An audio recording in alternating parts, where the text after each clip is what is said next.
우리가 사는 우주는 오묘한 신비들로 가득 차 있습니다. 이 자연 법칙들, 때로는 우리가 이해하지 못하지만 수용할 수밖에 없습니다. 노란 은행잎들이 떨어져서 단풍이 참 아름답다라고 했던 때가 어제 같은데, 그런데 지금은 추운 겨울 한복판에 서 있게 되는 걸 우리가 느낍니다. 모든 생물들은 이런 자연 법칙에 순응하며 세상을 살아갑니다. 이 법칙을 받아들이고 이 법칙을 순응하면 사는 거고, 이 법칙을 무시하고 이 법칙대로 살지 않으면 이 땅에서 살아남지 못합니다. 그런데 영적인 세계도 오묘한 원리와 법칙들이 있습니다.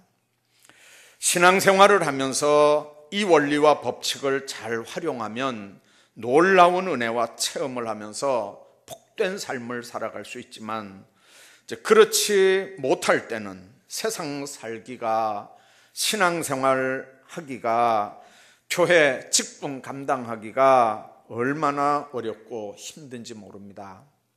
이 비밀을 철학자 칸트가 잘 발견하고 그 유명한 순수이성 비판과 실천이성 비판에 대한 이야기를 합니다. 내용은 이런 겁니다. 세상에 모든 사람이 알 수 있는 것은 이성의 한계 안에 있는 것들 뿐이다, 그렇게 얘기를 합니다. 그래서 칸트는 순수이성으로는 이성의 한계를 벗어난 건 말할 수 없다, 그렇게 얘기합니다. 말해도 인간의 순수한 이성으로 알아들을 수 없는 그런 것들이 세상에는 많이 있는데, 한계를 넘는 것들, 우리 이해가 안 되는 것들 없느냐? 있다는 거죠. 있는데도 인간은 그 순수한 한계, 이성 이상의 것은 말할 수도 없고 받아들일 수도 없고 이해도 안 된다는 겁니다. 순수이성을 벗어나 있는, 예를 들면 하나님, 그걸 순수한 이성으로 어떻게 설명을 합니까? 귀신, 여러분들 중에도 아마 손 들으라 그러면 한 반쯤은 귀신이 있다 그러고 한 반쯤은 없다 그러고 아마 틀림없이 그럴 겁니다. 천당, 지옥, 영원한 세계, 허다한 일들에 대해서는 순수한 이성으로는 말할 수도 이해할 수도 체험할 수도 없습니다. 그러면 이런 것들이 없느냐? 아까 얘기한 것처럼 순수한 이성으로는, 머리로는 계산이 되지 않지만 마음으로는 느껴지고 알게 되는 그 무엇이 있는데, 이건 마음에서 우러러나오는 양심의 소리고, 칸트는 이것을 실천이성이라 그렇게 표현합니다. 사람들은 실천이성의 지배를 받는다, 그렇게 얘기합니다. 뿐만 아니라 신자들은 그 이상의 실천이성의 지배를 받는다고 말합니다. 여러분들, 하나님의 말씀이 세상 사람들의 눈에는 그냥 세상적인 언어일 수도 있습니다. 아무리 하늘 비밀을 말해도 도덕적인 가르침으로 밖에는 들리지 않습니다. 땅의 소리로 밖에는 이해가 되질 않습니다. 그래서 바울은 고린도전서 2장 14절에서 육에 속한 사람은 하나님의 성령의 일을 받지 아니하나니 저에게는 미련하게 보이며 깨닫지도 못하나니 이런 일은 영적으로라야 분별하느니라, 그렇게 말씀합니다. 성령이 들어오심으로 성도들에게는 전혀 다른 새로운 감각기관이 열리고 하늘의 신비한 것들을 이해하기 시작하고, 그래서 변화된 삶을 살게 되는 겁니다. 여러분들, 인간을 주장하는 영적인 법은 크게 두 가지입니다. 하나는 죄와 사망의 법이고, 또 하나는 생명의 성령의 법입니다. 그리고 인간은 누구를 막론하고 이 두 가지 중에 어느 하나에 지배를 받고 살게 돼 있습니다. 오늘은 본문이 말하는 두 가지 법을 한번 생각을 해보면서 우리가 어떤 법의 지배를 받아야 되는지, 그 법이 우리를 주관하고 다스릴 때 하나님께서 주시는 은혜는 어떤 것들인지를 생각하고 오늘 은혜를 나누려고 합니다. 우선 예수 믿는 사람들은 생명의 성령의 법을, 그리고 예수 믿지 않는 사람들은 죄와 사망의 법을 따른다는 게 오늘 성경이 하시는 말씀입니다. 인간을 다른 피조물들과 비교해서 만물의 영장이라고 얘기합니다. 아무리 만물의 영장이라도 성경은 인간의 본성은 악하다고 얘기합니다. 인간의 추한 면에 대해서 이야기하다 보면 결국은 죄 문제로 귀결이 됩니다. 그리고 그 배후에는 죄의 아비인 마귀가 사탄이 언제나 그 사람을 죄짓게 하는 주관자로 지목이 됩니다. 따라서 죄 문제를 해결한다고 하는 건 행위만 바꿔서 되는 게 아니고 그 죄를 짓게 하는 주인을 바꾸지 않고는 불가능한 일입니다. 그러니까 회개라고 하는 말은 잘못했다, 그 일에 대해서 반성한다는 의미 넘어 마귀가 내 주인이었는데, 그래서 마귀가 시키는 일을 했는데 이제는 주인을 바꿔서 마귀에게 쓰임받던 걸 회개하고 이제는 주님이 내 주인이다, 예수님이 내 구주다, 이렇게 주인을 바꾸는 진정한 회개를 통해서 하나님 앞에 온전한 신앙생활을 할 수 있다는 겁니다. 여러분들, 더러워진 인간을 어떻게 해야 할까요? 더러워진 옷은 빨면 되지만 인간은 그게 불가능하지 않습니까? 아무리 비눗물로 씻어도 까마귀가 비둘기 되는 것은 아닙니다. 체질적으로 변화가 있어야 되지만 본질이 성령과 물로 거듭나는 역사가 없다면, 그래서 옛 것은 없어지고 새 것이 되지 않는다면 사람들은 껍데기는 변할 수 있습니다. 그러나 알맹이는 절대로 변하지 않습니다. 여러분들, 종교개혁자 하면 제일 먼저 이름을 거론하는 사람이 루터입니다. 이 마틴 루터가 종교개혁을 할 때입니다. 자기 서재에서 열심히 뭔가를 준비하고 있는데 마귀가 벽에 딱 나타나서 붙었습니다. 그리고는 긴 팔로 종이에 가득 쓴 것을 루터에게 이렇게 보여줬습니다. 그것을 한참 들여다본 루터는 그만 기가 질리고 말았습니다. 앞이 캄캄하고 맥이 쫙 풀렸습니다. 거기에는 자기가 오래전에 지었던 죄들이 낱낱이 기록이 되어 있었습니다. 이제는 너무 오래서 잊어버리기까지 했던 죄들까지도 다 거기에는 적혀 있었습니다. 그리고 마귀는 또 그 종이를 뒤집어서 뒷면을 루터에게 보여줍니다. 자세히 봤더니 최근에 지은 죄들까지도 거기 다 기록이 되어 있습니다. 마귀는 루터를 비웃는 눈으로 보면서 그랬습니다. 이 기록이 모두 사실이냐? 방법이 없지 않습니까? 루터가 그렇다고 대답을 했습니다. 그때 마귀는 루터를 향해서 이랬습니다.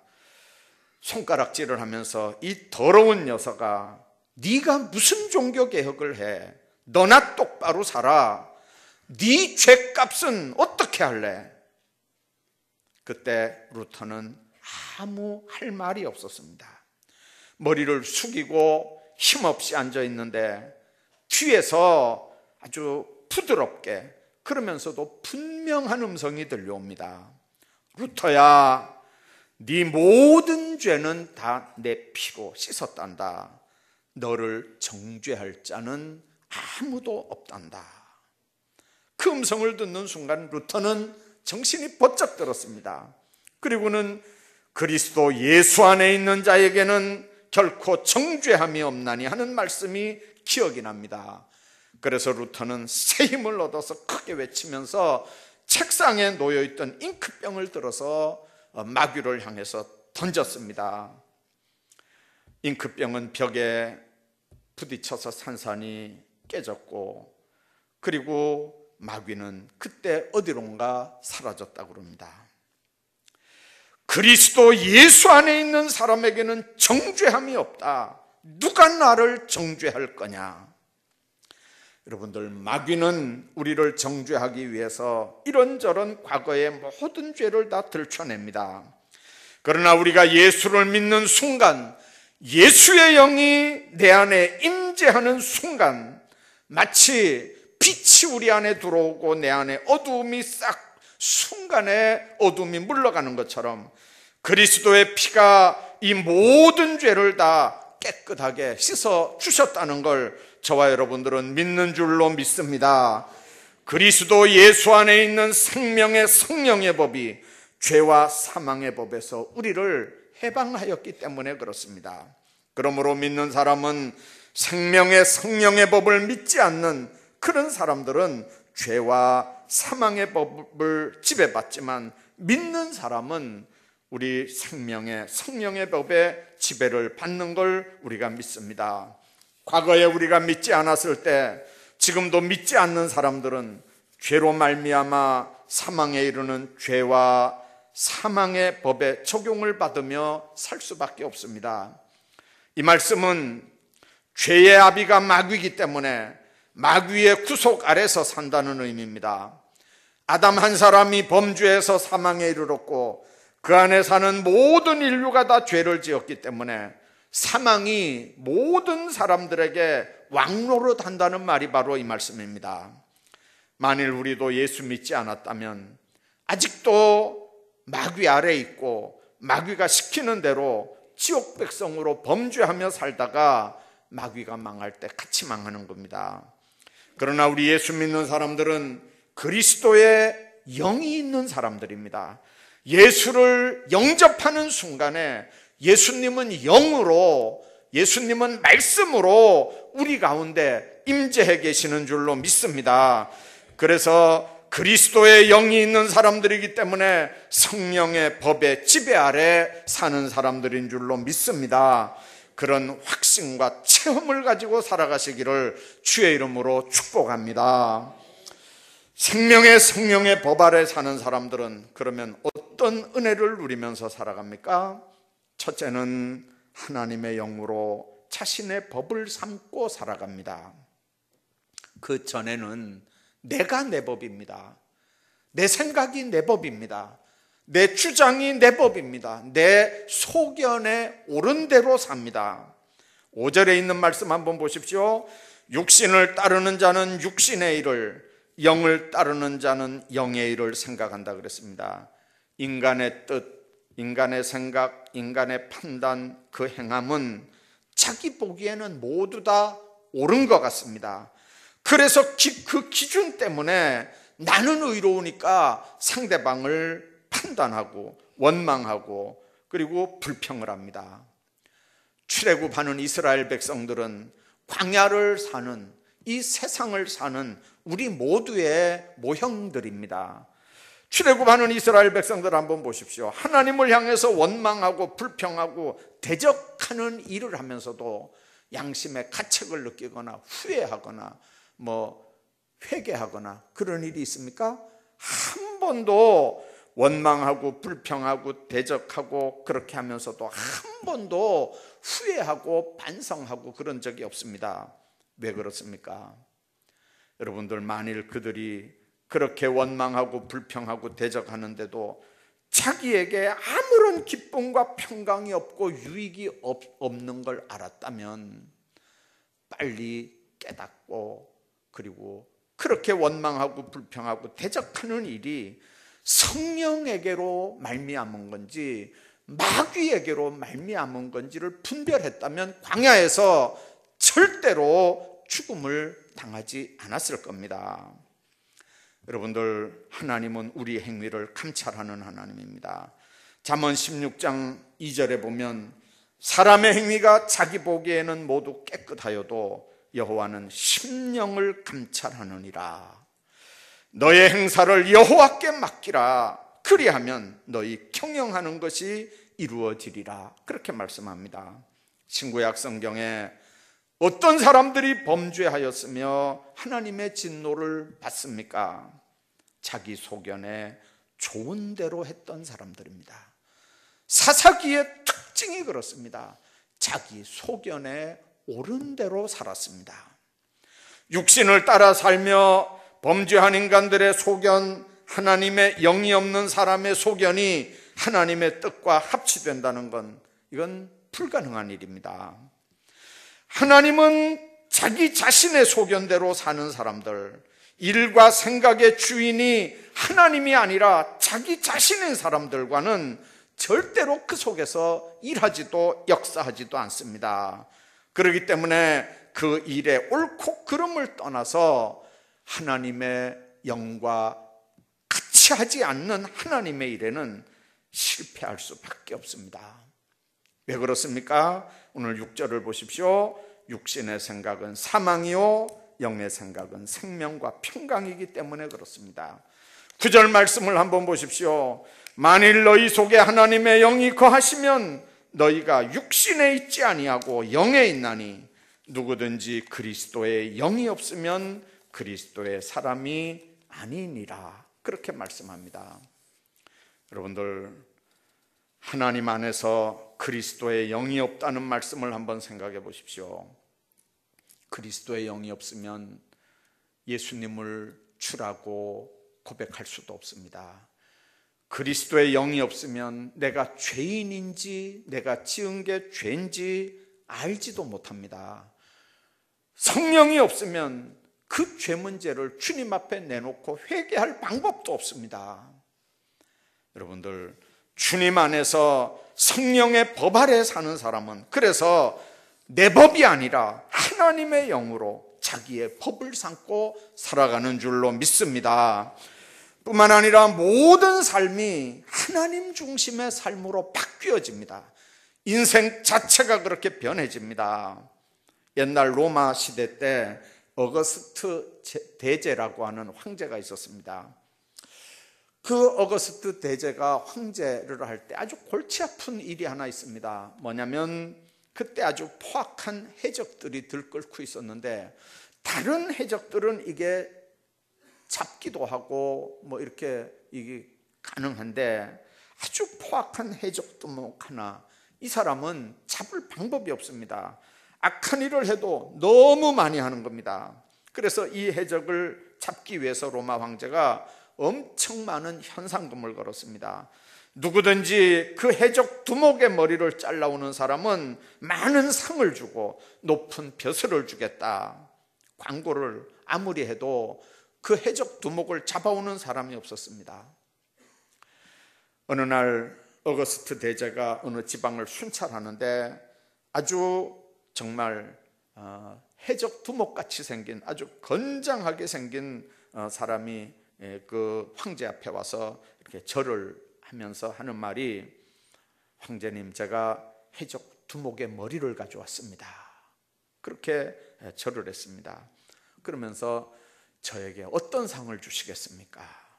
그러니까 황제가 깜짝 놀라가지고 네가 정말 그 두목의 머리를 가지고 왔느냐? 그러니까 예, 가지고 왔습니다. 어딨냐? 이러니까 요 놈이 그 놈입니다. 요 머리가 그 머리입니다 하고 딱 엎드렸습니다.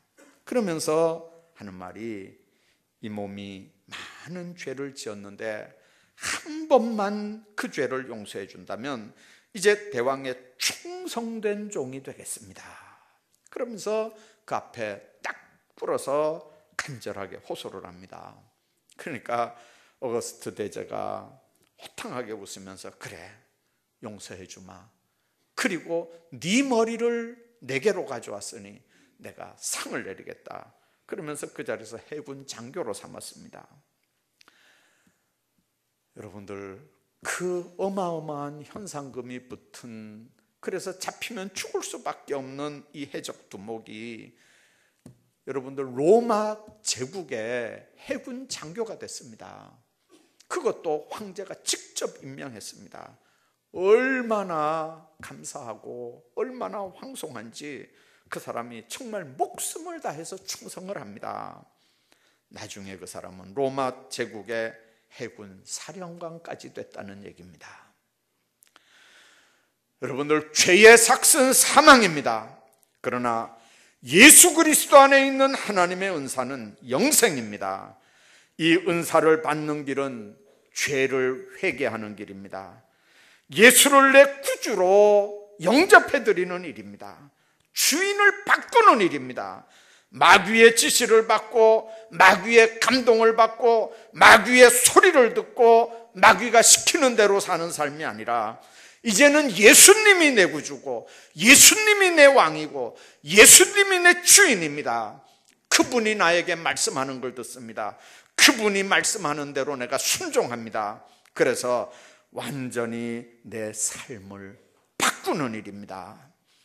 예수 믿으면서도 예수님께 주여 주여 하면서도 실제로 자신이 주인인 인생이 되면 그런 인생은 성공하는 것 같은 인생이지만 마지막 가면 다 실패할 수밖에 없는 인생이 됩니다.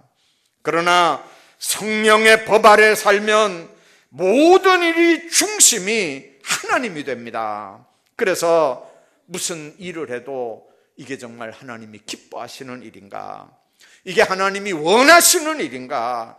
이게 하나님이 영광을 거두실 일인가? 하나님께 영광이 될까를 먼저 생각하게 됩니다. 모든 삶은 그래서 오직 주님만을 위해서 생각하고 처리해 나갑니다. 여러분들, 이 세상에서 제일 무서운 병이 뭡니까?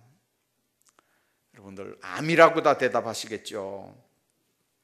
맞습니다. 이 암이라고 하는 병은 병 중에 가장 무서운 병입니다.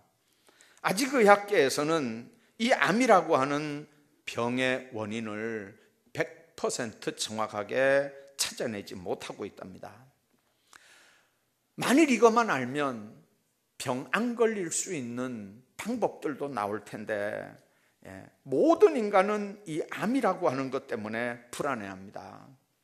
우리 교회도 어떤 분 한 분은 제가 병원에 좀 가보시죠, 가서 검사 좀 해보세요 그랬더니 목사님, 그렇게 하다가 암이라고 그러면 어떡해요? 내가 볼 때는 감기인데, 내가 볼 때는 기침약 며칠 먹으면 되는 건데 암이면 어떡해요? 겁이 나서 못 가는 거예요. 여러분들, 암이란 병이 안 생기는 데가 없습니다. 암은 정말 무서운 병임에 틀림없습니다. 그런데 여러분들, 암보다 더 무서운 병이 있습니다. 그 병이 무슨 병인지 압니까? 죄라는 병입니다. 육신의 병은 앓다가 죽으면 육신만 죽입니다. 그러나 이 죄라고 하는 병은 육신도 죽이고 영혼도 죽입니다. 육신의 병은 죽으면서 가족과 지인들 관계만 단절시킵니다. 그러나 죄라고 하는 병은 사람들과만 단절시키는 게 아니고 하나님 관계도 단절시키는 무서운 병이 바로 이 죄의 병입니다. 왜 그렇습니까? 죄값은 사망이기 때문에 그렇습니다. 우리는 이 죄값이 사망이라고 할 때 제일 먼저 무슨 생각을 합니까? 세상 법정에서 때리는 선고만 생각합니다. 여러분들, 무서운 죄는 사형 아니면 무기징역 아니면 10년, 20년 이렇게 생각합니다. 가벼운 죄는 1년, 2년, 더 가벼운 죄는 무기징역 아니 집행유예 이런 정도로 우리가 생각을 합니다. 그러나 성경에서 얘기하는 죄값이 사망이라는 말은 무서운 죄, 가벼운 죄가 없습니다. 모든 죄값은 다 사망이라는 겁니다. 물론 우리 예수 믿는 사람들은 예수 그리스도를 믿음으로 말미암아 이 무서운 병에서 노임을 받은 줄로 믿습니다. 그러나 여러분들, 이 죄의 병균은 계속 우리를 괴롭히고 있습니다. 어떤 분이 그런 얘기하는 걸 제가 들었습니다. 어느 모임에 갔더니요, 공짜로 피를 콕 찔러서 요 현미경에 이렇게 보여주는데 콕 찔렀으니까 피가 얼마나 나오겠습니까? 근데 그걸 유리판에다 이렇게 피를 묻혀가지고 현미경에 딱 보여주면서 와서 보라 그러는 거예요. 여러분들, 곧 작은 한 방울의 피 속에 이렇게 보여주는, 현미경으로 보여주는 게 모니터에, 이렇게 텔레비전, 컴퓨터 모니터 같은 이만한 모니터에 이렇게 나오는데 보니까요, 여러분들, 그냥 피가 아니고요, 그 속에 별별 꼬물꼬물하는 게 다 들어있어요. 그러면서 설명을 해요. 요거는 결핵균입니다. 요거는 무좀균입니다.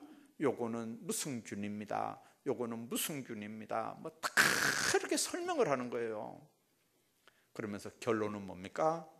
내가 파는 걸 사야, 내가 파는 걸 사서 먹어야 이 모든 꼬물꼬물하는 게 다 죽을 수 있다. 왜 그러냐면 몸이 건강해져야 면역력이 생기고, 면역력이 생겨야 이런 것들이 활동을 못한다는 거예요. 장사꾼 얘기라고 제가 안 들었는데 나중에 병원에 갔더니요, 병원에서도 비슷한 얘기하는 걸 제가 한번 들었습니다. 우리 속에는요, 온갖 병원균들이 다 있어요. 온갖 병원균들이.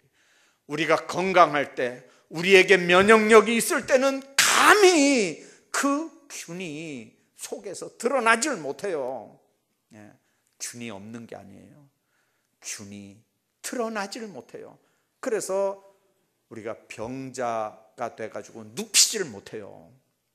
그러나 여러분들, 면역력이 없고 몸이 약하면 방법 없이 그 속에 잠재하고 있던 균들이 득세를 해서 결국은 우리를 무너뜨리는 그 병이, 그래서 무서운 거거든요. 우리가 예수 안에 삽니다. 예수님이 내 안에 삽니다. 그러나 여러분들, 모두 같이 있습니까? 정죄함이 없는 하나님의 은혜 가운데 살지만 마귀는 계속해서 우리를 유혹을 하고 넘어뜨리려고 합니다. 아까 루터도 그렇게 했습니다. 예수님도 그렇게 했잖아요. 바울도 그렇게 했잖아요. 여러분들, 예수님을 시험하는 마귀가 우리를 시험 못하겠습니까? 그래서 시편 1편에 보면 복 있는 사람은 악인의 꾀를 쫓지 않는다는 거예요. 오만한 자의 자리에 앉지 않는다는 거예요.